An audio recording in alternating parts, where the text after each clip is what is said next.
पुराने ज़माने की बात है कि एक प्यारे गांव के एक गरीब आदमी की कहानी सुनो जिसका नाम लखन था। लखन की झोंपड़ी छोटी थी मगर दिल बड़ा था।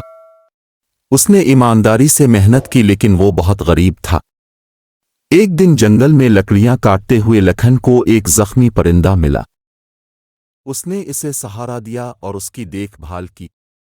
धीरे धीरे चिड़िया ठीक हो गई और लखन का शुक्रिया अदा करने के लिए इसने कहा, मैं कोई आम परिंदा नहीं हूँ। मैं एक परी हूँ और तुम्हारी मेहरबानियों से बहुत मुतासिर हूँ। मैं तुम्हें 3 ख्वाहिशात देती हूँ, सोच समझ कर पूछो। लखन ने एक लम्हे के लिए सोचा, फिर बोला, मुझे सोने का महल, सोने का तख्त और सोने के बर्तन नहीं चाहिए। मैं सिर्फ ये चाहता हूं कि मेरा गांव खुश रहे, सबके पास पेट भर कर खाना हो और रहने के लिए अच्छा घर हो। परी लखन की मेहरबानी से मजीद मुतासिर हुई। उसने उसकी ख्वाहिश पूरी कर दी और गांव अचानक खुशहाल हो गया। खेतों में फसलें खिलने लगीं, लोगों को रोजगार मिला और हर घर में खुशियां फैल गईं। लखन को दौलत की जरूरत नहीं थी।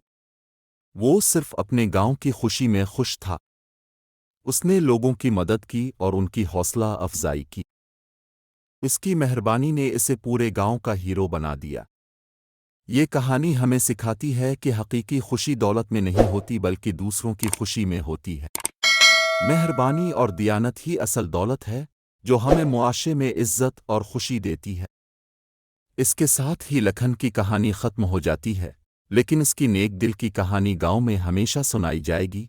एक ऐसी कहानी जो हर किसी को दूसरों के लिए अच्छा करने की तरगीब देती है।